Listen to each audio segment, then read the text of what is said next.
안녕하세요. 반갑습니다. 유수하입니다. 예. 오늘도 이제 읽어드릴 게 shower thoughts라고 하는 샤워할 때 하는 생각들이라는 겁니다. 결국 뭐냐? 쓰잘데기 없는 생각이라는 거죠. 네, 영양가 없고 평상시라면 생각 안 했을 텐데 이제 샤워할 때 눈 감고 막 머리 감고 할 때 떠오르는 퍼뜩 떠오르는 그런 영감 같은 거 있잖아. 그런 겁니다. 지금 보고 계시는 이 사이트는 레딧이라고 하는 미국의 커뮤니티 사이트입니다. 우리나라의 DC 인사이드와 비슷한 곳이에요. 오늘은 또 어떤 흥미로운 쓸데없는 생각들이 있을지 지금부터 한번 알아보도록 하겠습니다. 오늘의 첫 번째 샤워할 때 하는 생각입니다. 법은 당신이 무엇을 할 수 있고 할 수 없는지에 대한 것이 아닙니다. 단지 그 선택에 따른 결과에 대한 것입니다. 그치? 그러니까 결국은 법을 지켜라. 이건 법이다. 이건 법이 아니다. 이런 게 아니잖아. 어떻게 보면. 이걸 어기면 너가 어떻게 되는가가 이제 결과에 좀 더 초점을 맞추면은 그렇게 보일 수도 있겠죠. 하여튼 간에 그렇게 생각해 본 적은 없는데 맞는 말이네요. 네. 근데 이 법이라는 거나 규칙이라는 거 결국은 사람끼리 정해놓는 거잖아요.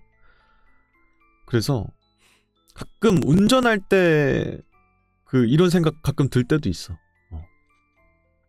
신호라든지 어겨도 되긴 되잖아. 그러니까 안 되죠. 안 되는데 어기면 안 되지. 근데 이거가 어기는 즉시 잡혀가는 게 아니잖아. 걸리면 그때 이제 법이 이제 증거로서 이제 작용되는 거죠. 그래서 가끔씩 빨간불인데 옆에 슝 차가 지나가거나 그런 거 보면은 법을 잘 지키고 있는 나는 좀 멍청이가 된 것 같은 느낌이 가끔 들 때가 있어요. 당연히 이런 생각이 들면 안 되는 건데 그렇더라고. 결국은 사람이 정해놓은 거고 걸리지만 않으면 상관없다. 안 되는 생각이에요. 이런 생각을 평상시에 많이 하시면 안 됩니다. 근데 이제 결국은 걸리지 않으면 이제 위법이 아니다. 그러니까 이런 느낌처럼 뭔가 우리나라는 특히 더 그런 게 있잖아. 법 지키는 사람만 바보 되고 약간 이런 게 있잖아 또 약간. 저는 개인적으로 제가 일을 이렇게 하는 거기가 다 정해져 있거든요. 모든 게 거기 있는 거의 모든 게 다 매뉴얼에 따라서 이행해야 돼요. 근데 사실 안 걸리면 그만이야. 그거 해가지고 별탈 없으면 그냥 그만이거든. 근데 저는 그런 법이 있다. 이게 매뉴얼이다. 이런 게 있으면은 저는 병적으로 지키게 되더라고요.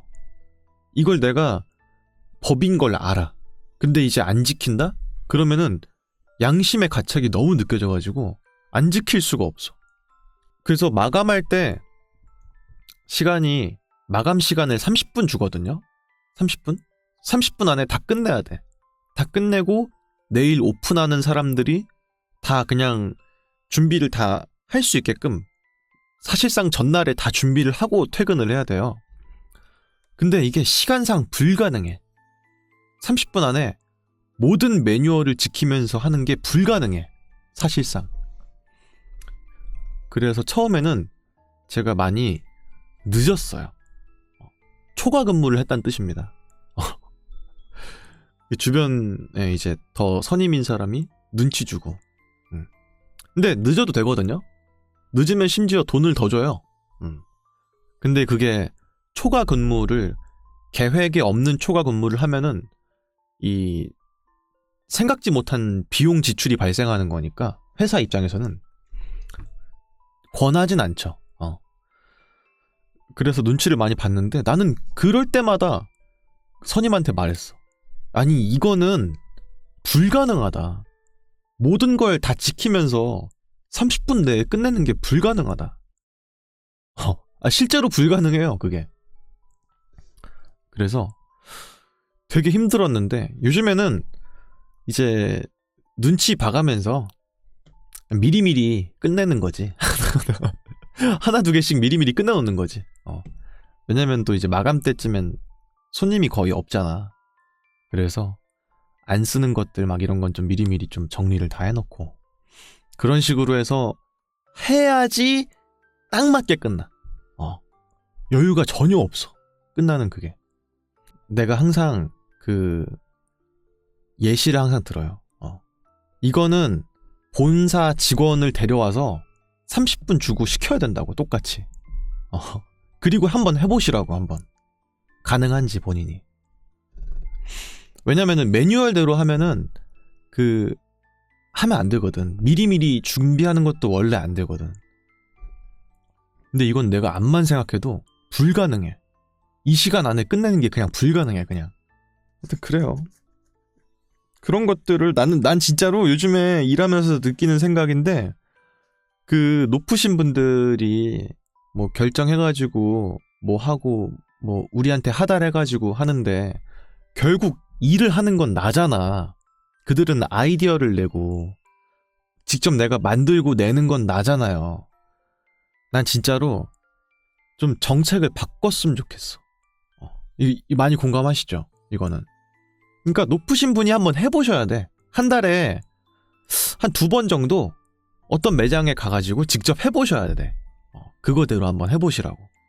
그래서 이게 본인들이 얼마나 이 테이블에서 머리를 싸매면서 만든, 물론 고생해서 나온 그거죠.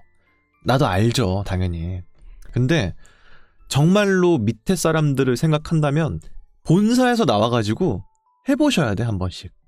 그래야 이게 실현 가능성이 있는지 없는지를 좀 깨닫지. 개인적으로 그렇게 생각합니다. 네. 하여튼 그래요. 다음 이야기도 있습니다. 우리는 어떤 이유에서인지 매트리스와 베개는 차갑고 담요와 얼굴은 따뜻한 것을 좋아합니다. 라고. 이거는 어떤 느낌인지 대충은 알 것 같죠. 보통 우리가 겨울에도 잘 때 그런 분들이 있어. 코 시린 거 좋아하시는 분들이 있거든. 그래가지고 이불 덮고 몸은 따뜻한데 얼굴은 차가워야 돼, 약간. 그런 느낌인 것 같아요. 저도 사실 약간 좀 이런 거 선호합니다. 그래서 제가 제 방은 보일러를 꺼놨어요. 보일러 꺼놓으면 좀 바닥이 냉랭하거든요. 대신에 잘 때 전기 있잖아, 전기 매트, 그걸 틀어놔요. 그러면은 방은 추운데 침대는 따뜻하니까 잠이 잘 와요. 어렸을 때는 어떤 생각을 했냐면은, 지금은 뭐 ASMR이고 뭐고 다 있잖아. 핸드폰 보다가 자도 되고 뭐 이어폰으로 뭘 듣다가 자도 되고 하니까 뭐 이것저것 할 게 많지만, 제가 어렸을 때만 해도 그런 게 전혀 없었으니까 그냥 불 끄고 자야지 하면은 그때부터 그냥 눈 감고 자야 되는 거야, 그냥. 그러면 가끔 생각을 좀 되게 많이 했던 것 같아요. 상상 같은 거. 어떤 상상 많이 했냐면은 이불을 머리 끝까지 뒤집어 쓰는 거예요. 그래서 머릿속으로 나는 지금 에베레스트 산 꼭대기에 있다. 그래서 난 지금 에베레스트 산에서 텐트를 치고 있다. 밖에는 엄청 추운 영하의 기온이고 나는 간신히 베이스 캠프를 지은 거야. 이런 생각을 하면서 상상의 나래를 좀 펼쳤던 것 같아요. 확실히 이런 스마트 기기들이 있으면은 편하고 좋은 건 다 알겠는데, 그렇게 능동적으로 사고하면서 상상의 나래를 막 펼치는 일들은 더 적어진 것 같아요, 확실히. 그래서 어렸을 때가 더 재밌었던 것 같습니다. 다음 또 뭐가 있을까요? 넷플릭스가 로튼 토마토의 평가를 포함할 수도 있을 텐데, 그렇게 되면은 우리가 인터넷으로 영화를 검색할 필요가 더 없어질 겁니다. 라는 거네요. 그러니까 넷플릭스는 이제 OTT 서비스잖아요. 근데 이제 놀라울 정도로 시청자의 의견을 쓰는 뭐 댓글란이라든지 뭐 이런 게 전혀 없잖아. 좋아요 수 이런 것들도 없고. 그래서 약간 불편하죠. 영화에 대한 정보나 이런 걸 알아보기가 더 어렵다 보니까 뭐가 재밌는지 뭐가 재미없는지 이런 것도 분간을 좀 하기가 어려운 부분들이 있잖아. 근데 만약에 넷플릭스에서 뭐 네이버 평점 뭐 이런 것들을 볼 수 있는 기능이 같이 포함된다면은 훨씬 더 편하지 않을까? 라는 이야기를 쓰신 것 같은데 넷플릭스에서 의도적으로 그런 걸 배제한 것 같다. 이런 생각이 듭니다. 그러니까 우리가 나도 모르게 댓글 이런 거나 좋아요나 싫어요 수 이런 거에 좀 되게 타성에 젖어가지고 흔들리는 경우들이 있잖아요. 그래서 나는 개인적으로는 없는 게 나은 것 같아요. 네. 나도 모르게 댓글 읽고 있다니까. 진짜 조심해야 돼. 제가 엊그저께 기차 탔는데 의도한 건 아니었어요. 근데 이제 서울역에서 내려야 되니까 보통 이제 이번 역은 저희 기차의 마지막 종착역인 서울역입니다. 그래서 이제 문 앞에 서 있게 되잖아. 저도 모르게 이제 앞에 분 거 휴대폰을 보게 됐어. 의도한 건 아니었어요. 그냥 시선이 가다가 이제 글로 간 거예요. 근데 앞에 분은 저랑 비슷한 또래의 여성분이었는데 쇼츠를 이렇게 보고 계시는 거예요. 요즘 분들 쇼츠 보는 분들 많으니까. 근데 남자 아이돌 쇼츠가 되게 많이 나오시더라고. 그거 보고 되게 재밌었어. 왜냐면은 저도 쇼츠를 안 보진 않아요. 근데 가끔 쇼츠가 나오면은 여자 아이돌 분들이 나오거든요. 보통 에스파나 뉴진스가 많이 나오거든요. 근데 그분은 여성분이니까 남성 아이돌이 계속 나오는 거야. 그래서 나는 남자니까 이게 에스파랑 그 뉴진스 분들이 많이 나온 거였구나. 이걸 좀 뒤늦게 알게 됐어. 그래서 확증 편향이라고 하죠. 믿고 싶은 쪽으로 더 믿는 그런 경향, 혹은 예시 같은 것들도 내가 선호하는 사상 쪽의 예시들만 더 취사 선택해서 보게 만드는 SNS가 알고리즘이라는 서비스를 제공하기 시작하면서 더 심각해진 것 같아. 내가 좋아하는 것들을 누르고 보고 하다 보니까 계속 그런 것들만 보여주잖아. 그리고 내 나이 또래, 내 성별인 사람들이 좋아할 만한 것들을 또 유튜브가 보여주기도 하고 하니까 더더욱이 자기만의 어떤 아집과 고집에 갇힐 수밖에 없겠다. 이런 생각이 좀 들더라고요. 되게 신기했어요. 앞에 분은 나랑 아예 다른 게 나오는구나 싶어가지고. 하여튼 그렇습니다. 근데 여자 아이돌 분들이 좀 많이 나오는 것 같아요. 예, 여성분들도 여자 아이돌 분들 많이 나오시겠죠. 당연히. 박성진님께서 그래서 유수하 영상 보면 자꾸 차은우 영상을 추천해주는구나 라고 하셨는데, 이제 유튜브 알고리즘도 이제 아마 이제 인물 인식 기능 이런 게 분명히 있을 겁니다. 그러다 보니까 연관된 컨텐츠라고 하죠. 차은우 좋아하시는구나. 그럼 유수아도 좋아하시겠네 하면서 이제 제 거 자꾸 보여주시는 거예요. 죄송합니다. 하여튼 그렇고요. 또 뭐가 있을까요? 다음 이야기입니다. AI 기반 로봇 소방관은 어디에 있나요? LA에서 보고 있는 고위험한 일에 유용할 겁니다. 라고 하는데, 지금 LA 산불 때문에 좀 크게 좀 화두가 된 적이 있었죠. 근데 확실히 이런 것들 있잖아요.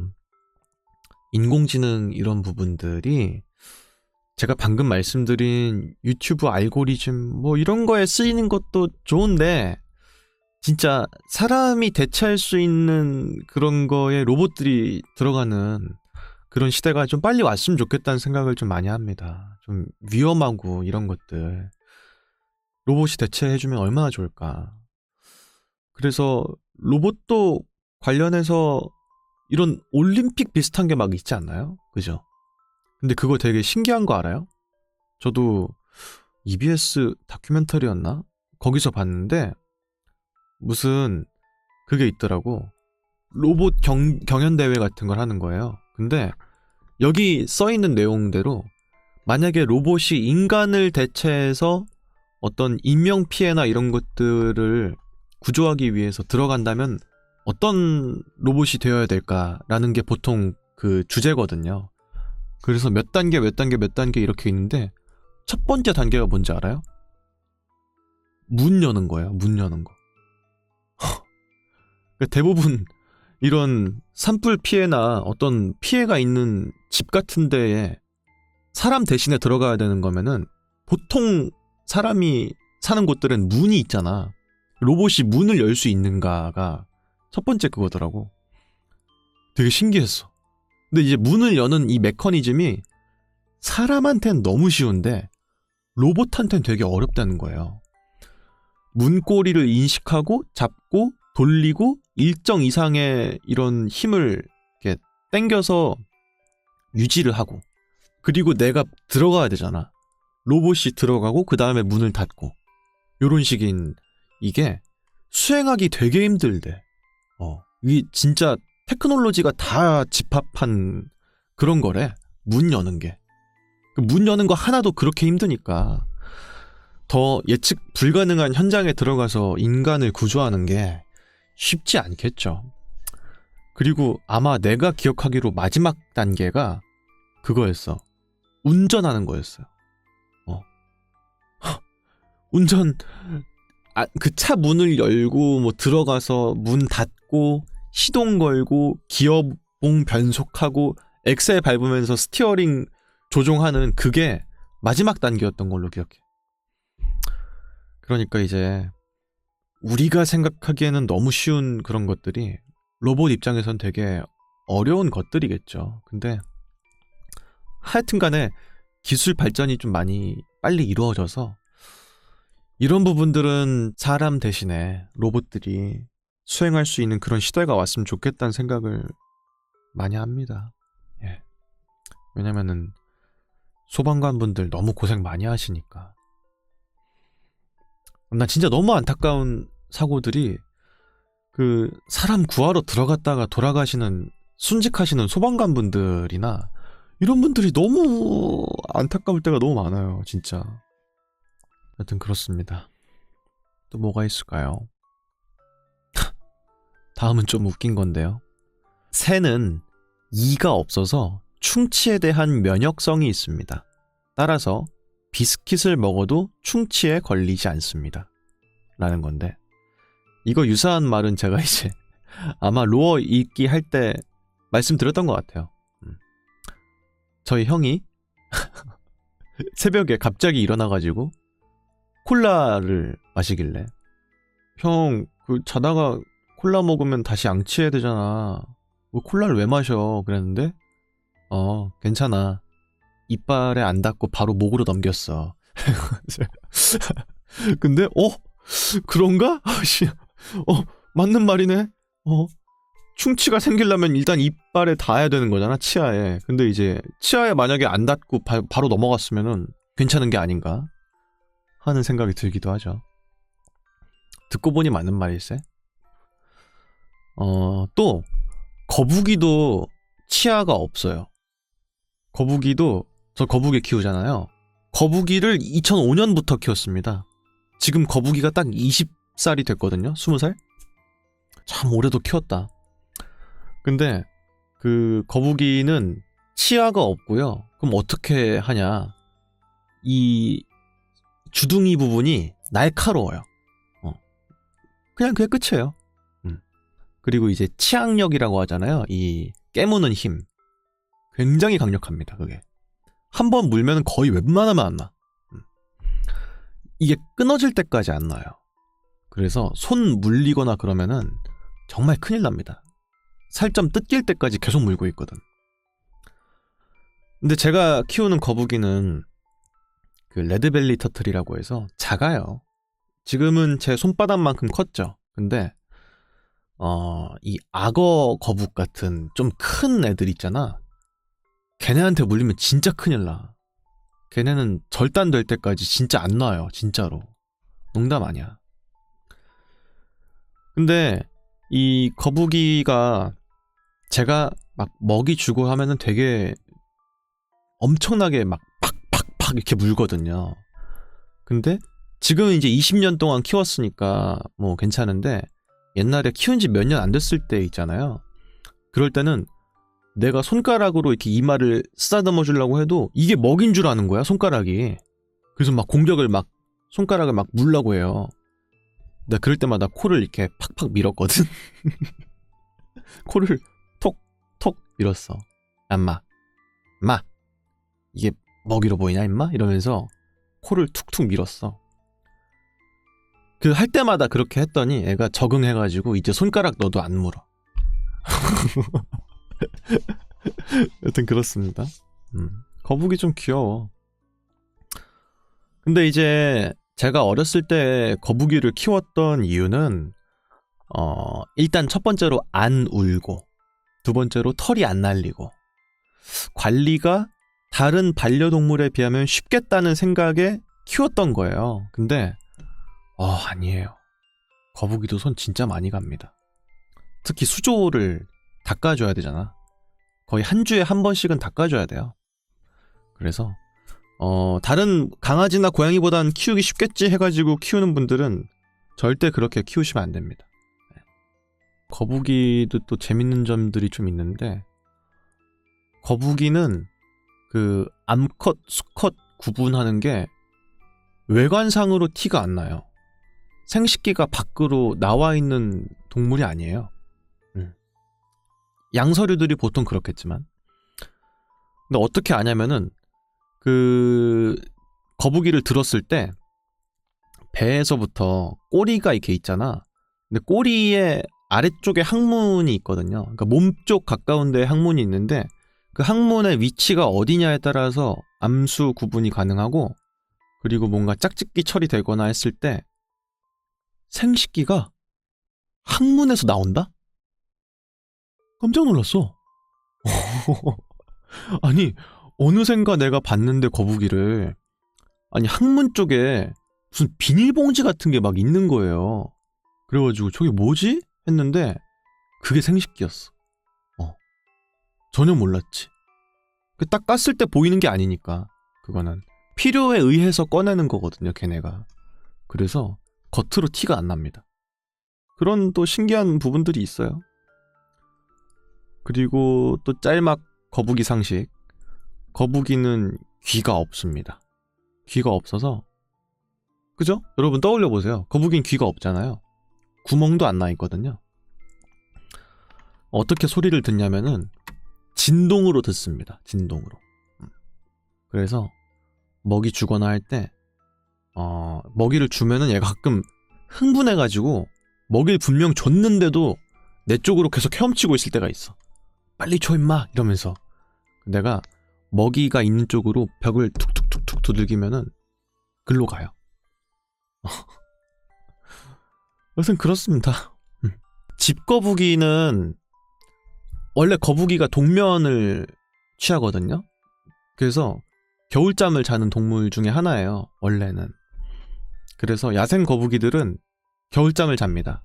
근데 집거북이들은 동면에 취하면 못 깨요. 저도 왜인진 모르겠어요. 왜인지. 그래서 그 온도를 상시 유지해줘야 됩니다. 동면에 들지 않게끔. 20도 정도? 20도 중반? 뭐 이렇게 좀 맞춰줘야 돼요. 그리고 아시겠지만 거북이는 이 등껍질이 뼈예요. 등껍질이 뼈입니다. 그래서 그 거북이의 몸 안에는 내장으로만 이루어져 있고, 등뼈, 척추뼈가 이제 발달해서 밖으로 나온 동물이거든요, 거북이는. 그 UV 램프 있잖아요. UVB 램프를 쬐줘야 돼요. 그렇지 않으면은 가변화증이라고 해서 거북이 등껍질이 물러지는 병에 걸립니다. 그게 걸리면 이제 면역력도 취약해지고 몸이 굉장히 쇠약해지는 그런 거죠. 보통 이제 램프를 안 쬐어주면은 가변화증에 걸리고요. 수온이 너무 낮으면은 폐렴에 걸립니다. 거북이 폐렴 걸리는 거 어떻게 아냐면요. 콧방울 생겨요. 애니메이션에서 보통 해치 하면은 여기 쭉 해가지고 코에 풍선 생기는 그런 이펙트 있잖아요. 거북이도 그게 나옵니다. 그게 나오고 두 번째로는 폐렴이 결국은 폐에 물이 차는 그런 거거든요. 그래서 거북이가 떠 있을 때 한쪽으로 기울어요. 그래가지고 제대로 떠 있지 못합니다. 이렇게. 폐렴에 걸리면은 낫기가 쉽지가 않아요. 그래서 수온이랑 이 쬐주는 거 UV 램프 잘 쬐줘야 됩니다. 거북이 키우는 거 생각보다 어려워요. 그래서 이런 지식들을 알고 키워야 되는데 단순히 분양비가 저렴하고 고양이나 개보단 낫겠지 싶어가지고 키우시는 분들은 진짜 조심하셔야 돼요. 왜냐면 정말 솔직하게 말하면 내가 그랬거든. 내가. 왜냐면 초5 때 키웠으니까 그때 무슨 생각이 있겠어? 뭘 키우고 싶다. 그냥 이 생각이 들었던 거야. 그래서 2마리를 키웠는데 1마리가 빨리 죽었어. 그런 걸 전혀 몰랐던 거지 내가 그때. 그래서 그때 엄청 많이 알아봤거든요. 그래서 그렇습니다. 거북이도 울어요. 예. 근데 웬만하면 안 울어요. 예. 내가 울었던 걸 언제 들었냐면은 1마리가 아팠을 때 울었어. 1마리가 아팠을 때. 지금 생각하니까 또 마음이 또 너무 아픈데 아플 때 계속 이렇게 계속 고음으로 울어요. 걔가. 미안하다. 내가 그때 너무 가벼운 마음으로 너를 데려왔던 것 같아. 그래서 그래도 너랑 같이 온 친구는 내가 잘 케어하고 있으니까 지금 잘 쉬길 바랄게. 다음 생에는 그냥 바다 거북이로 태어나서 넓은 바다를 잘 헤엄치렴. 하여튼 그렇습니다. 또 뭐가 있을까요? 다음 이야기도 있습니다. 일반적으로 보험료를 내는 것은 가치가 없는 일입니다. 라고 하네요. 그죠? 웬만하면 보험료를 탈 일은 거의 없잖아. 네. 다치기 전까지는 보험료를 평상시에 내는 게 큰 의미가 없는 일이죠. 근데 이제 보험은 이제 어떤 일이 벌어질지 모르니까 미리 들어놓는 거다 보니 당연히 뭐 어떻게 보면 그런데 그것도 제가 전에 말씀드렸죠? 요즘 보험 광고 난리 나요. 왜냐면은 이제 사실 제 나이 또래이신 분들이나 좀 젊으신 분들이나 저보다 어린 분들은 TV를 거의 안 봐. 이제 TV가 집에 없는 사람도 되게 많고 저도 자취할 때 TV 그냥 없었거든요. 근데 이제 딱히 불편함을 못 느꼈어요. 그리고 TV 틀어봤자 맨날 트로트 프로그램만 하는데 트로트가 잘못됐다는 게 아니에요. 10대, 20대, 30대를 겨냥한 프로그램이 많지 않은 것 같다는 뜻인 거거든요. 결국은 젊은 사람들이 다 TV를 안 보고 유튜브 보고 이러니까 TV는 결국 이제 중장년층들이 더 많이 보다 보니 그렇게 더 편향될 수밖에 없지. 어쩔 수 없이 당연히. 근데 그러다 보니까 젊은 층들은 사실 당장 몸이 안 아프니까 보험에 대한 관심이 별로 없잖아. 그래서 보통 그리고 또 막 다이렉트 샵 같은 데 들어가가지고 보험 상품을 보험 설계사를 거치지 않고 그냥 바로 가입하는 일들도 많고 워낙 또 스마트한 분들이 많으니까 요즘 분들은.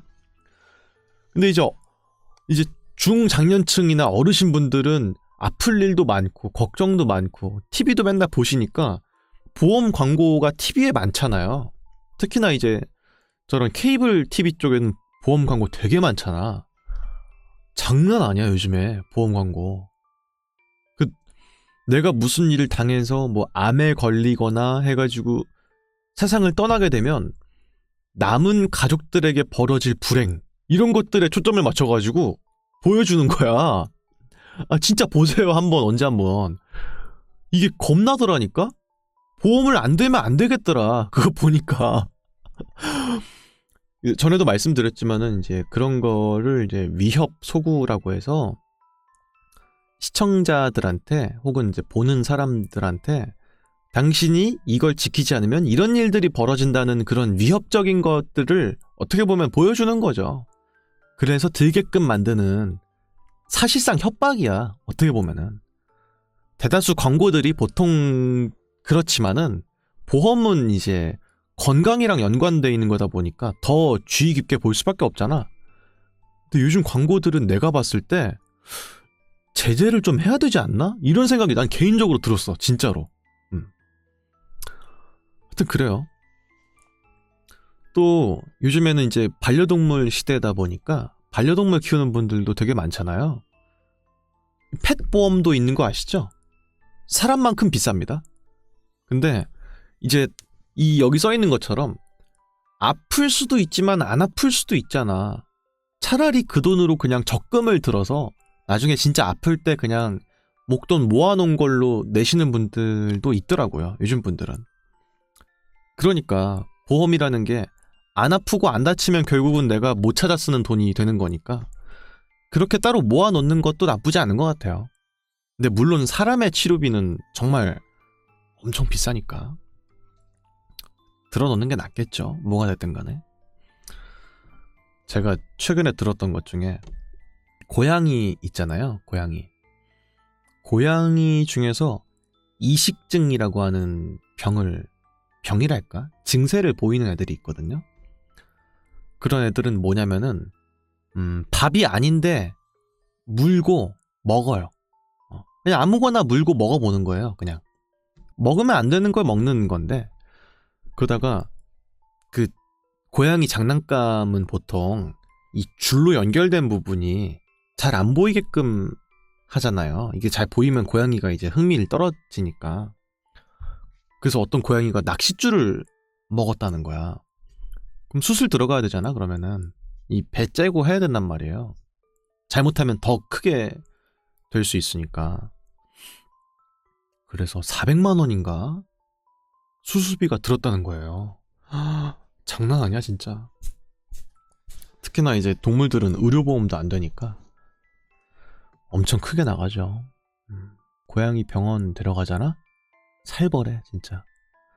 사람 내는 거 그 이상으로 많이 나와요. 아무튼 그렇고요. 다음 이야기도 있습니다. 차가운 우유는 인간의 발명품입니다. 자연의 모든 우유는 체온으로 따뜻합니다. 그러네. 차가운 우유라는 건 있을 수가 없는 거네. 생각해보니까. 그죠? 허허. 그렇다. 근데 진짜 지금도 좀 의문인 게 결국 우유라는 게 한자 뭐 그대로 젖소에서 짜낸 이제 우유인 거잖아요, 결국은. 근데 그거를 누가 먹을 생각을 누가 한 걸까? 처음에 누군가 했을 거 아니야, 그러니까. 오, 먹어볼까? 이러면서. 참 신기해. 어떤 사람인지는 모르겠지만 대단하다. 되게 가끔 또 궁금한 게 치즈나 이런 것들도 우유를 결국 이제 약간 좀 온도가 어느 정도 있는 상태에서 약간의 발효를 거쳐야 치즈가 되는 거잖아, 우유에서. 그걸 처음 한 사람은 도대체 누굴까?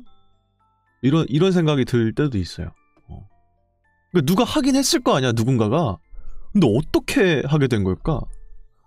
이런 생각이 드니까 좀 신기하긴 해요. 다음 이야기도 있습니다. 고객 서비스는요, 이제 회사의 방패입니다. 그러니까 이제 원래 고객 서비스라고 하는 것은 회사의 어떤 이익 실현과 더불어서 소비자한테 가장 먼저 다가가는 그런 이념이잖아, 어떻게 보면은. 우리가 모두가 회사의 이념에 대해서 알고 있진 않지만 그들이 제공하는 서비스들이 결국은 이념에서 말미암아서 나오는 것일 수밖에 없고 그런 건데, 이제는 고객 서비스라는 말이 회사를 지키기 위한 어떤 방패 같은 역할을 하는 느낌도 있어요. 언제 좀 크게 느꼈냐면은 그 상담사로 일할 때 좀 많이 느꼈던 것 같아. 그때 이제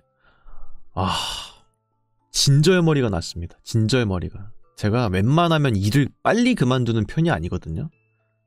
적어도 반년은 해. 적어도 내가.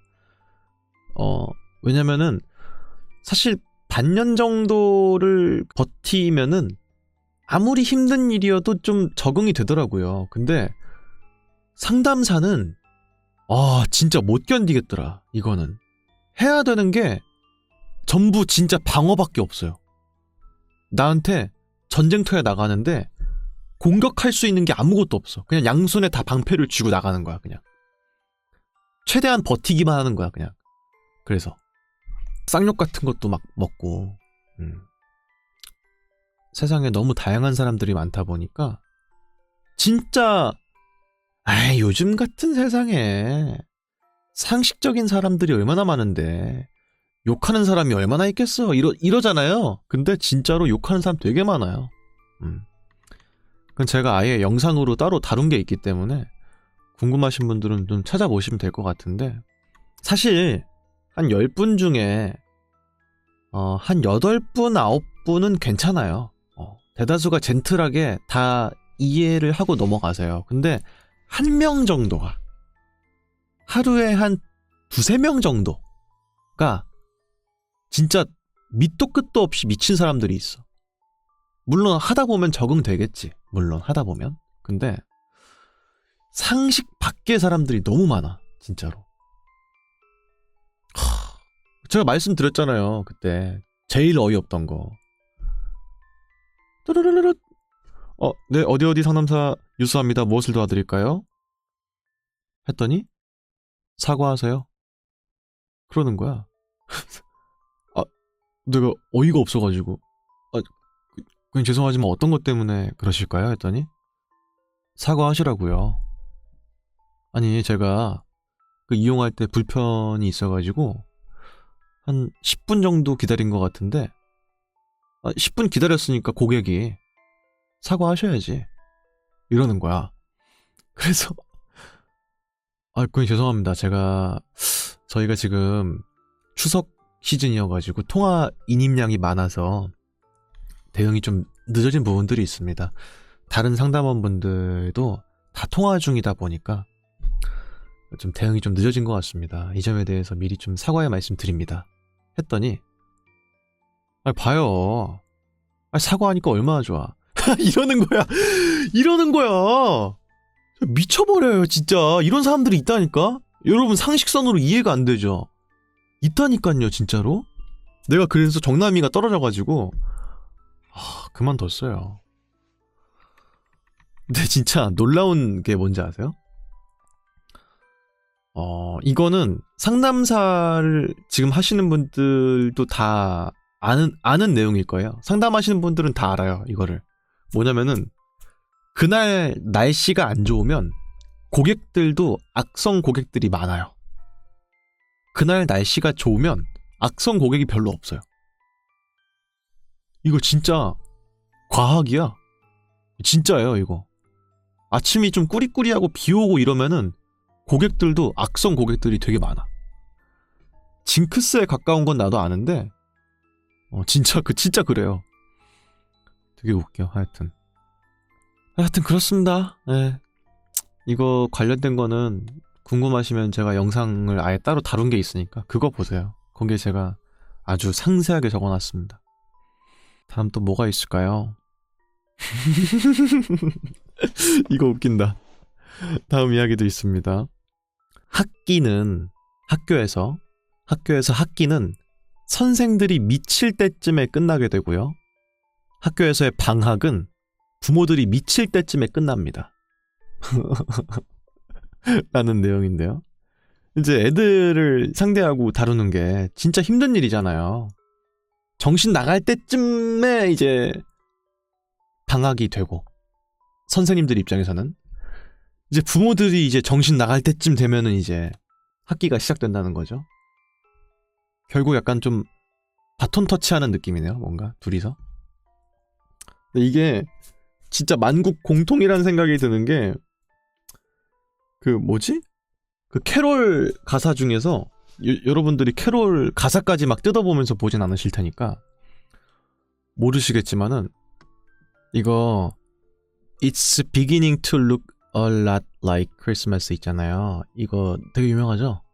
딴따따라따딴따단딴딴딴 Everywhere you go 하는 그 캐롤 있잖아요. 이거 크리스마스 때 되면은 항상 들리는 거 있잖아. 거기에 가사 중에 이게 있어. Mom and Dad can hardly wait for school to start again 하는 거. 부모님들은 아이들이 다시 학기가 시작되기를 기다리는 게 힘들어진다는 뜻이거든요. 크리스마스 때는 보통 애들이 방학이니까 안 나가잖아, 학교에. 연말이 다가와서 이제 나름 크리스마스의 분위기가 난다는, 이제는 거리에 어딜 가도 이제 트리도 있고 정말 크리스마스가 다가온 것 같다는 그런 가사의 캐롤이거든요. 근데 이제 거기에도 나와 있어. 부모님들은 애들이 빨리 학기가 시작되기를 참기가 힘들다 이제. 그런 가사가 나옵니다. 이런 걸 봤을 때 동서양을 막론하고 부모님들은 아이들이 학교에 가는 걸 좋아하시는구나, 그런 생각이 들고요. 또 우리가 어렸을 때 태권도 학원을 그렇게 부모님들이 보냈던 이유도 이제는 알게 됐죠. 태권도는 중요하지 않아. 너가 이제 뭐 금강을 하든 뭐 태백을 하든 아무 의미가 없다. 겨루기를 하든 뭐든지 그냥 시간을 보낼 곳이 필요한 거지. 아이들이 실컷 뛰어놀고 줄넘기도 하고 하면서 또 안전하게 또 차로 집까지 모셔다 주기도 하는 부모님들 시간 벌기 컨텐츠가 필요한 거지. 어쨌든 그렇습니다. 나는 근데 개인적으로 태권도도 물론 그런 이유라면은 아이들이 가는 게 뭐 좋겠지만은, 나는 정말 제 생각이에요. 그냥 실전 무술을 알려주는 게 낫지 않나? 이런 생각이 들어요. 그래서 나는 아이를 만약에 낳으면은 학교 공부는 안 시킬 거야. 그거는 저도 많이 해봤지만, 그리고 과외 같은 그런 것도 해보고 했지만은 안 해요. 안 해. 공부 싫어하는 애들은 어떤 방식을 써서라도 공부를 안 하려고 하지, 시킨다고 강제로 하지 않는단 말이야. 돈이 너무 아까운 거야. 그래서 나는 학교 공부하라고 절대 안 시킬 거야. 대신에 그건 말해줘야겠죠. 좋은 학교에 나오는 게 너의 인생을 한결 쉽게 만드는 정말 유일한 방법 중에 하나가 될 것이다, 앞으로. 그거에 대한 설명 같은 건 충분히 해주겠지. 근데 본인이 안 하겠다? 안 시켜. 왜냐면 저도 공부를 안 했기 때문에. 만약에 날 닮았으면 공부 안 할 거거든. 뭘 가르칠 거냐면은, 첫 번째로는 악기를 배우는 법은 알려줄 거예요. 이게 너무나도 삶을 풍요롭게 만드는데 도움이 되더라고요. 저는 기타를 칠 수 있는데 이게 정말 몰두해서 내가 뭔가 악기를 연주할 수 있다는 거는 너무 좋은 축복이에요, 진짜로. 그리고 어디 가서 악기를 뭘 할 수 있는 것도 되게 좋은 일 중에 하나고. 그리고 두 번째로는 영어는 무조건 가르쳐줘야 돼. 이건 학원을 보내더라도 영어 학원은 보내야 돼요. 너무 중요해. 세계 공용어가 영어고 하다 보니까 그 나라 말은 몰라도 영어는 통할 확률이 높잖아요. 그리고 뭔가 검색 같은 걸 하더라도 한국에서만 있는 정보를 검색하는 것보다 구글 이쪽에 있는 정보가 훨씬 많을 거 아니야. 그러니까 영어는 무조건 알려줘야 되고요. 세 번째로는 체술. 체술 중에 저는 개인적으로 복싱이 제일 좋지 않을까? 실전 무술로서? 이런 생각이 듭니다. 주짓수나 뭐 이런 것들도 말씀해 주셨는데, 복싱은 실전 무술 중에서 제일 적합해 보여요. 제가 봤을 때 그냥 그 정도? 이 세 개는 내가 애를 낳으면 무조건 알려줄 거야. 이게 다른 시스템이나 이런 거에 우리가 좀 생각 없이 살다 보니까 그냥 남들 하는 거대로 하는 그런 느낌으로 살아왔잖아요, 우리가. 근데 이 세 가지는 능동적으로 살게끔 만드는데 너무 중요한 그 도구인 것 같아서 알려줄 거예요. 복싱 배워봤냐고요? 아니요. 안 배워봤어요. 근데 이걸로 겨루기를 하라는 게 아니야. 이걸로 누구를 때려 뭐 눕히라는 것도 아니고 스파링을 하라는 것도 아니야. 근데 이제 보통 기초 체력이 필요하고 복싱을 하기 위해서는, 그리고 일단 대처할 수 있잖아. 맨 주먹으로 내가 어떤 상황에 놓였을 때. 주짓수나 이런 것들은 뭐 잡아야 되고 막 이런 것들이 있는데, 이 복싱은 거리를 내주지 않은 상태에서 상대방을 제압할 수 있잖아, 어느 정도는. 그래서 좋아 보여요. 그래서 좀 더 실전적으로 쓰기 좋아 보여서 복싱 쪽이. 그래서요. 다른 복잡한 생각으로 한 건 아닙니다. 그냥 떠오르는 게 그냥 복싱이어서 그냥 그랬어. 뭐 더 다른 게 있으면 다른 걸 알려줄 수도 있겠죠. 클라브 마가가 좋으면 클라브 마가를 할 수도 있고. 여튼 그렇습니다. 다음 뭐가 있을까요?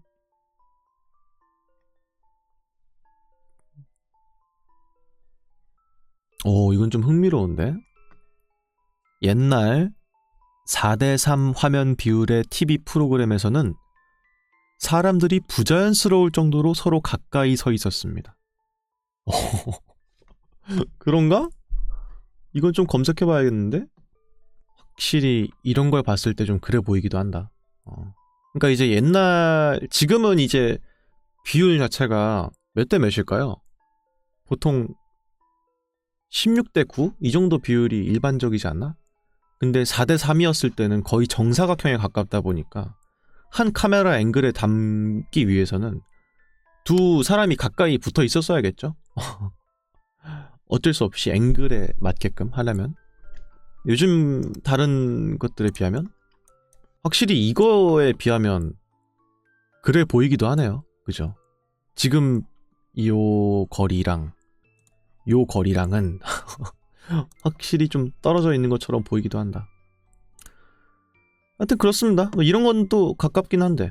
근데 이게 의외로 카메라를 찍어보고 뭐 하다 보면은, 저도 이제 단편 영화 촬영 때문에 좀 많이 보고 했었는데, 앵글 안에서 다 해결해야 되는 거거든요, 결국은.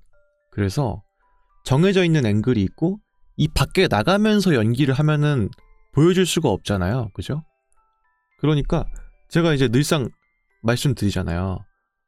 아마 아이맥스로 찍은 영화들 있죠. 듄이나 오펜하이머나 이런 것들은 진짜 카메라를 엄청 가까이 대고 찍은 거야. 거의 진짜 여러분들 농담 안 하고 한 이 정도에서 찍은 걸 거예요. 그래야 되거든요, 거리가. 한 이 정도? 이 정도 거리? 그래서 이 듄은 진짜 딱 그게 보여.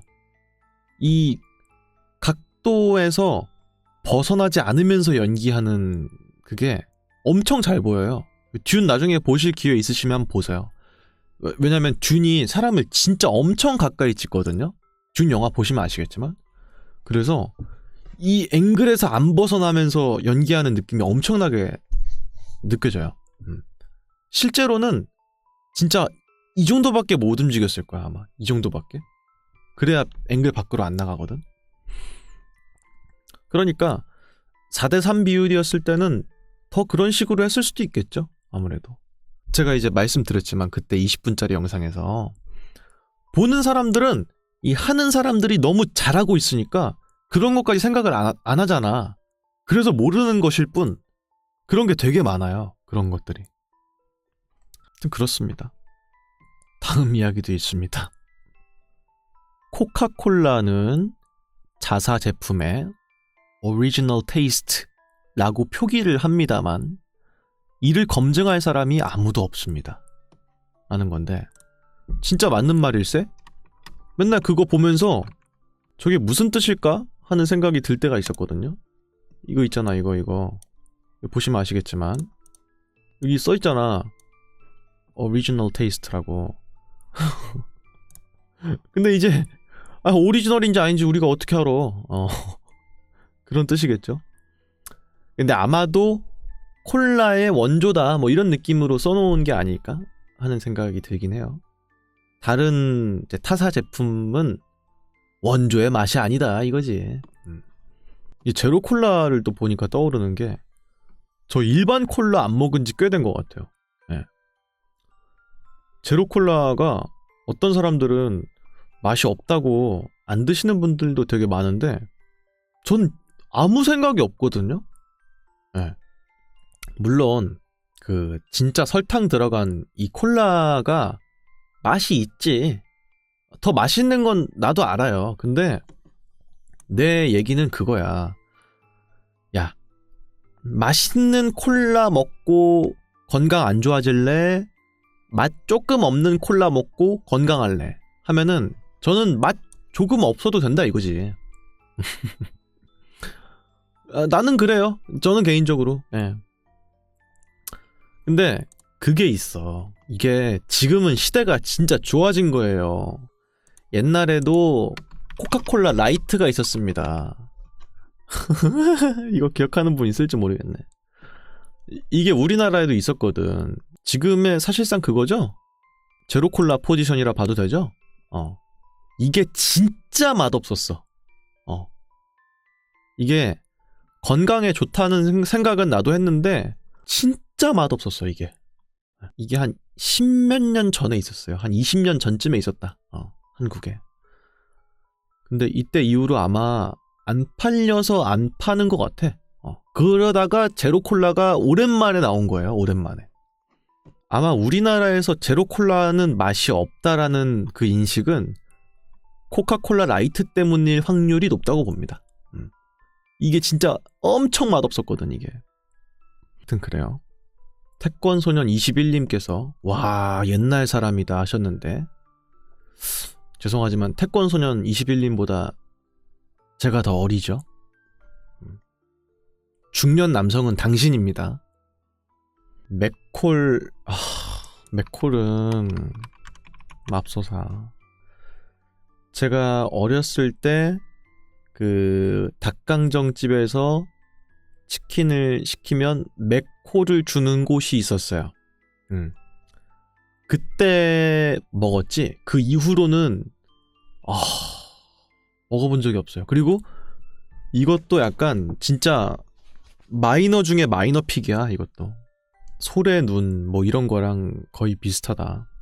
그러니까 맛이 없진 않거든요. 그냥 그 약간 미묘한 맥주랑 콜라를 섞어 놓은 것 같은 그런 맛이 나니까 애매모호한데 제 입맛은 진짜 아닌 것 같아요.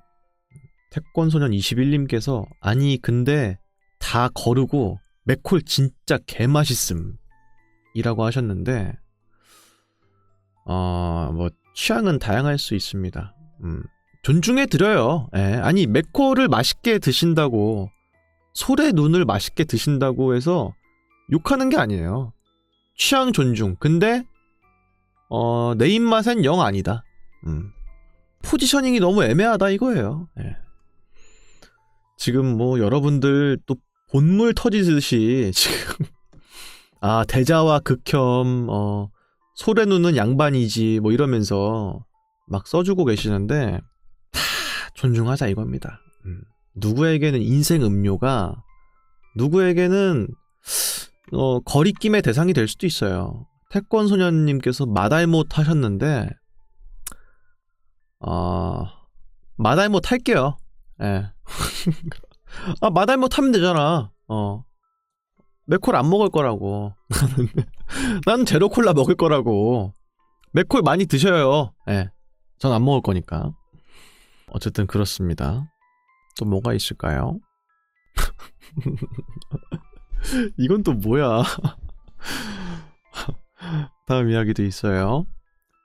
가장 쉬운 직업은요, 야심찬 배우가 야심찬 배우를 연기하는 역할을 맡는 것입니다. 라는 건데요. 그러니까 야심찬 배우가 있을 거 아니야. 그 사람이 야심찬 배우를 연기하는 역할을 맡으면 제일 잘할 것이다. 뭐 그런 식의 얘기인데, 이거는 1차원적인 생각이야. 늘상 말씀드리지만 다른 예시를 제가 들어드릴까요? 봐봐요. 제가 슬퍼하는 비탄에 빠진 남자 연기 보여드리겠습니다. 여러분 집중하세요.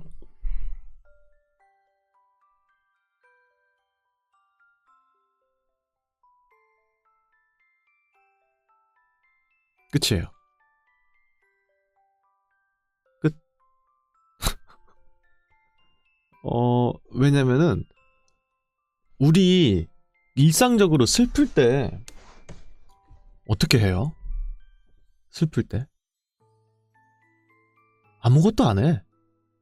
대부분 사람들은 표시를 내려고 하지 않지, 겉으로. 그러니까 막 되게 막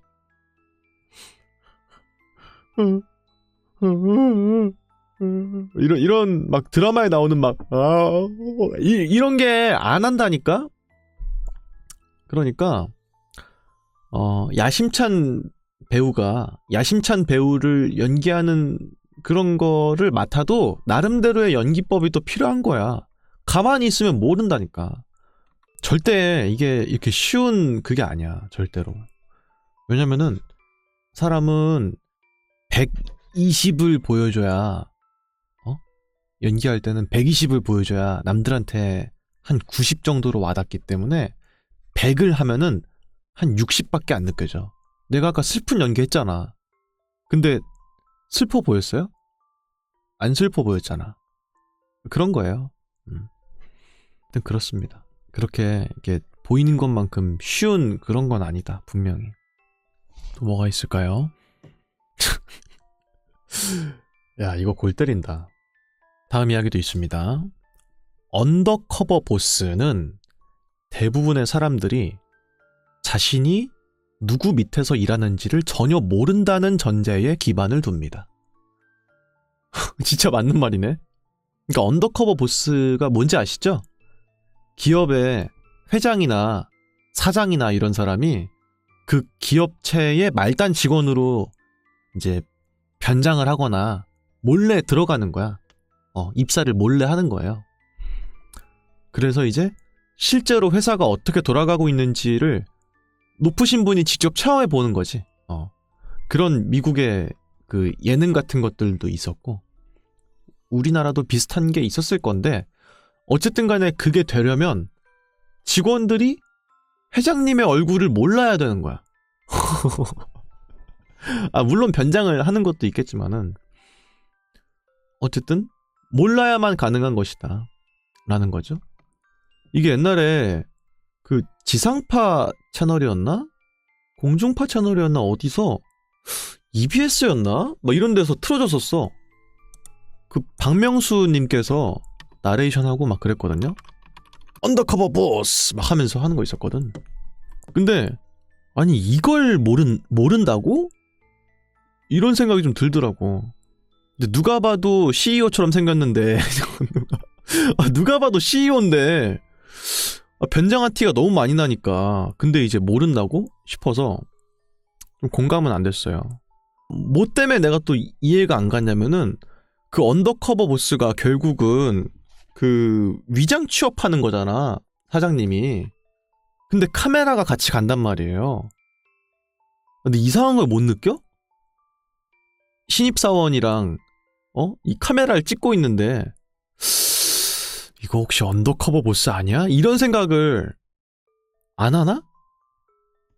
이제 그게 이제 여기 예능에서는 뭐라고 하냐면은 회사 내 다큐멘터리 촬영? 뭐 이런 거나 직업 설명회 촬영 같은 걸 위해서 뭐 찍는다고 말을 해놓고 이 예능을 찍었다라고 말을 해.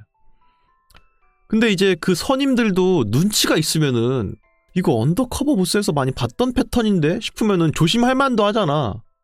근데 가끔 진짜 사장들한테 개판 치는 사람들 있거든.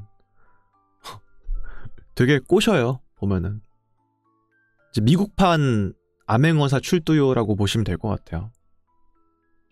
이거 진짜 재밌어.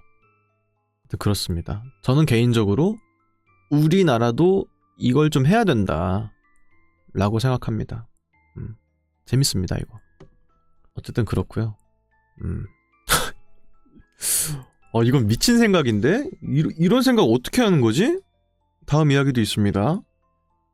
강은요, 물속에 음식이 담겨있는 것입니다. 야, 이거 굉장히, 야, 이런 생각을 평상시에 한다? 병원에 가보셔도 될 것 같습니다. 이 정도면 충분히. 그냥 어떻게 보면 맞지. 어떻게 보면 맞지, 이게. 안에는 먹을 것들이 한가득이니까. 옛날에 최불암 시리즈인가? 뭐 떠오르네. 보통 이제 약간 살찐 사람이나 약간 좀 통통한 사람이 목욕탕에 들어가 있으면은 육수 우리고 있냐? 막 이런 게 옛날 유머집에 많았거든요. 그런 시선인 거지, 뭔가. 저 안엔 먹을 게 한가득인 거니까, 결국은. 다음 이야기들이 있습니다. 의사소통과 사람과 소통할 능력이 부족하고 DNA가 일치하지 않는다는 점에서 60년대랑 70년대에 잡힌 연쇄살인범들은 정말 멍청했을 겁니다. 라는 건데, 그러니까 지금처럼 DNA를 이용한 과학수사가 많지 않았고, 특히 폐쇄회로 CCTV 같은 게 없던 시절에 잡혔던 사람들은 엄청난 정황 증거를 남겨야만 잡혔을 거 아니에요. 그지? 지문 채취도 안 되지. 누가 뭐 영상 촬영한 것도 없지. 그러면은 누가 봐도 알리바이가 너무 수상한 사람이 잡혔을 거 아니야. 그러니까 아마 지금은 상당히 고지능인 사람들이 범죄를 저지르고 안 잡히고 그런 거지만 그 당시에는 웬만한 사람들이면 안 잡혔을 거라는 거지. 정말 반사회적이고 주변 사람들에게 비협조적이고 그 현장에다가 뭔가 증거를 많이 남긴 사람이라면 잡혔을 것이다. 그렇지 않은 웬만한 사람이라면 안 잡히지 않았을까? 라는 식의 얘기네요. 근데 뭐 지금처럼의 상세한 과학수사가 그 당시엔 없었겠지만 나름대로의 또 과학수사는 또 있었겠죠, 분명히. 옛날에 스펀지였나? 거기서 봤던 것 같은데.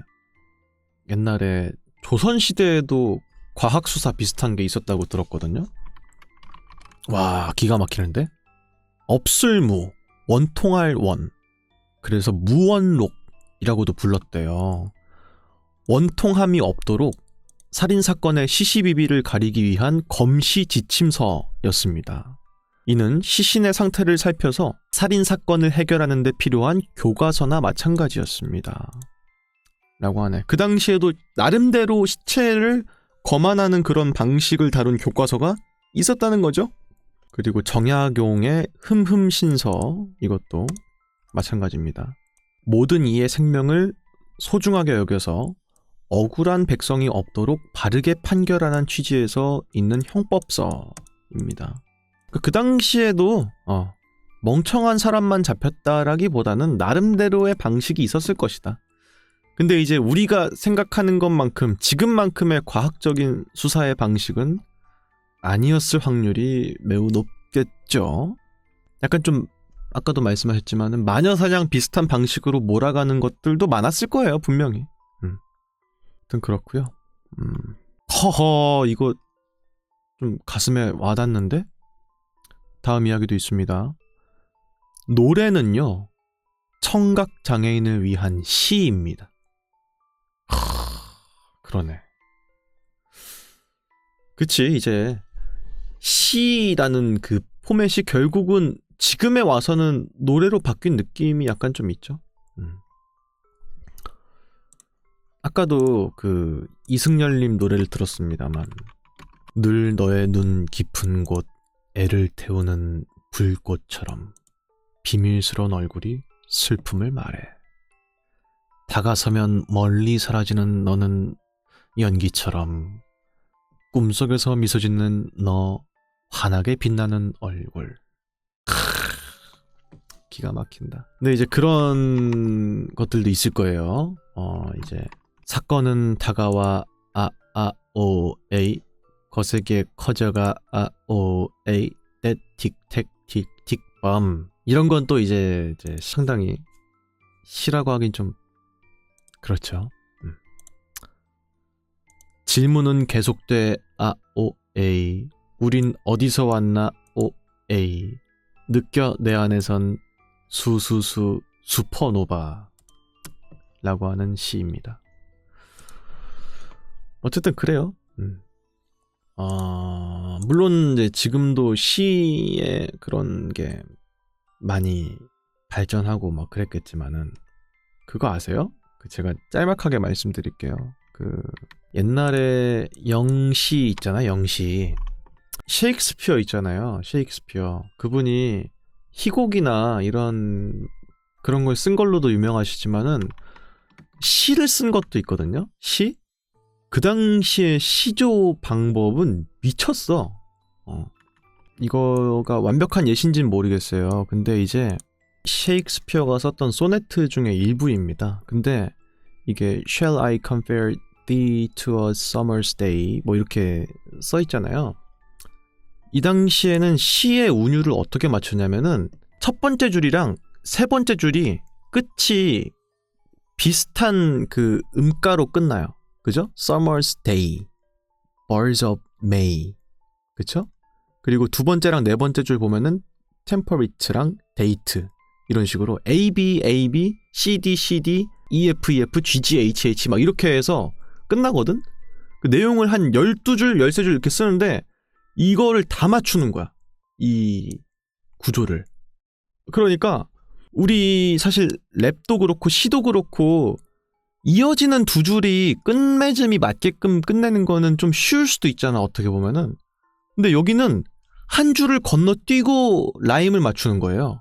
A, B, A, B, C, D, C, D, E, F, E, F, G, G, H, H 막 이런 식으로 딱 끝나거든? 그게 이제 이렇게 쓰는 시의 방식이 있어, 아예. 이게 아예 영국에서 온 건 아니고 이탈리아인가 프랑스인가 어디에 시를 짓는 방법이거든요. 이거를 미친놈처럼 백몇 개를 짓는 거야, 얘가. 셰익스피어가 그 당시에 래퍼인 거예요, 그러니까. 우리 요즘에 힙합 하시는 분들 그 있잖아, 막 라임 맞추고 이렇게 하잖아. 아, 쉣! 와, 이번 거 진짜 미쳤는데? 막 이러잖아, 래퍼들이. 그게 라임을 잘 맞춰서인 거잖아. 이 셰익스피어가 그 당시에 그냥 래퍼인 거예요, 그러니까. 라임이 다 맞거든, 이게. 그렇게 백몇 개 써봐라. 그 당시에, 그 옛날에 TV도 없지, 라디오도 없지, 즐길 거리라고는 아무것도 없는 이 시절에 라임을 딱딱딱딱 다 맞춘 이거를 백몇 편을 쓰니까 셰익스피어를 진짜 대륙이랑도 안 바꾸겠다라고 하는 그런 말이 괜히 나온 게 아니야. 그 당시에 진짜 뭐 투팍이고 우리나라로 치면 뭐 BY님이고 뭐 그런 거예요, 진짜. 하여튼간에 배우면서 내가 되게 놀랐던 기억이 납니다. 영문학과니까 결국 그런 것들을 많이 수업 때 배우거든요. 영시, 고대 영시의 이해 막 이런 거. 그럼 이제 쭉 보는 거야. 셰익스피어가 썼던 거를 배우면서 와, 미친놈이네. 와, 미친놈이네 이거 진짜. 이거 어떻게 했지? 이런 생각이 드니까 대단합니다. 그리고 이 사람이 진짜 앞서간 사람인 게, 제가 또 요즘에 또 고전 같은 것들을 많이 보고 있지만은 결국 영화의 이전에는 이제 연극이 있던 거잖아요. 이 사람은 극작가로 활동했던 사람인 거고, 우리 지금도 코미디 같은 거 보면은 그런 사람 나오잖아. 그 보통 뭐 러브 코미디나 뭐 이런 것들, 뭐 로맨틱 코미디라고 하나? 그 로맨스 코미디? 뭐 이런 거 보면은 한 커플이 나오기보다는 두세 커플이 나오잖아. 그죠? 두세 커플 정도가 나오고 그 중에 한 명 정도는 되게 웃긴 역할 나온단 말이야. 한 명 정도는 약간 동성애자로 나온다든지 아니면 되게 엄청 오해를 받아가지고 예를 들어서 이어지고 싶은데 이 사람이랑 안 이어지고 웬 할머니가 나랑 이어지려고 한다든지 그런 거 있잖아. 되게 웃긴 거. 그런 이상한 애들이 나오잖아. 제가 기억하기로는 셰익스피어가 그거를 거의 시초로 도입한 사람이에요. 그 사람이. 시비아였나? 거기에 나올 걸 아마? 어쨌든 간에 거기 보면은 그 집사인가? 걔가 나오거든요. 전형적인 그 부잣집에서 있는 그 집사 같은 애가 나오는데 걔가 계속 오해를 해. 아, 저 사람 날 좋아하는구만. 이러면서 자꾸 멋있는 척하고 근데 사실은 그 대상은 집사가 아니라 집사 옆에 있던 다른 사람을 보고 좋아하는 건데 이 집사가 혼자 오해를 해가지고 아, 나를 좋아하는구나 이러면서 혼자 웃긴 막 그런 거를 보여주는 거예요. 보는 사람으로부터 하여금. 그런 류의 캐릭터가 들어가 있으면 되게 좋은 게 극이 진행되면은 계속 과열될 수밖에 없는데 한 번씩 분위기를 한번 싹 솎아주는 그런 역할을 하는 거잖아. 그런 이제 약간 바람잡이 같은 느낌? 그런 거를 셰익스피어가 개념적으로 도안을 한 거야. 그러니까 미친 사람이에요. 그 사람. 더 많이 알아보면 더 많이 나오겠지만 제가 지식이 짧아서 자세하게 알진 못합니다. 하여튼 간에 그런 점들이 대단한 사람이다. 하여튼 뭐 그렇고요. 또 뭐가 있을까요? 이거 진짜 맞는 말이네. RIP, 그러니까 Rest in Peace 라는 약어는 밈에서 너무 자주 사용되기 때문에 이제는 죽은 사람에게 이 RIP라는 걸 쓰면은 약간 냉소적으로 들릴 정도입니다. 라고 합니다. 그러니까 왠지 우리나라에선 특히 더 심한 것 같아요. 그냥 줄여서 RIP 쓰면은 뭔가 야, 그게 고인에 대한 예의냐? 이런 식의 약간 반응이 나오기도 하잖아. 미국도 비슷한가 보네요. 아마 미국에서는 짤이나 밈이나 이런 데에서 좀 웃겨가지고 저 사람이 그 정황상 뭐 여자친구에게 죽을 위험에 처해 있다든지 막 그럴 때 다른 이성을 봐가지고 그럴 때 이제 보통 댓글로 RIP 막 하고 막 기도하는 이모티콘, 묘지 이모티콘 막 이런 걸 써가지고 짤 같은 걸 또 많이 쓸 테니까 의미가 좀 많이 변색이 된 부분이 있어서 다른 것들에도 그냥 RIP를 쓰면은 되게 좀 저 사람 뭐 장난치는 건가? 이런 식의 느낌을 준다고 하는 거네요. 나는 이게 우리나라만 그런 건 줄 알았는데 미국도 그러는구나. 그래. 삼가 고인의 명복을 빕니다라고 적는 게 우리나라도 좀 예의이지 않나요? 그 줄여가지고 삼고빔 이런 사람은 없잖아. 다음 이야기도 있습니다. 미디어에 자주 보도가 되기 때문에 대부분의 사람들은 미란다 원칙이 뭔지 알고 있습니다. 그치. 근데 진짜 이게 사실은 그 법률 관련되어 있는 부분이기 때문에 일반인들이 몰라야 정상인 건데 너무 많이 나오니까 형사물이나 이런 데에서 대부분 알죠? 저도 알겠네. 나도. 그러니까 변호사를 선임할 권리가 있고 묵비권을 행사할 권리가 있고 막 이런 거잖아 결국은. 근데 우리가 솔직히 법에 대해서 뭐 얼마나 압니까? 근데 미란다 원칙은 대부분이 다 알죠. 이게 미란다란 사람이 사람 이름에서 기인한 거죠? 그치? 이 사람이 뭔가 방금 말한 그런 변호인을 선임한다든지 묵비권 이런 것들에 대해서 미리 고지하지 않았기 때문에 무죄로 풀린 사람인가? 어쨌든 그런 사람이었어. 그래가지고 그 사람 이름을 따가지고 붙인 법인 걸로 알고 있거든요. 하여튼 그렇습니다. 되게 웃긴다. 그러니까 뭐 CSI나 뭐 이런 데서 항상 나오니까.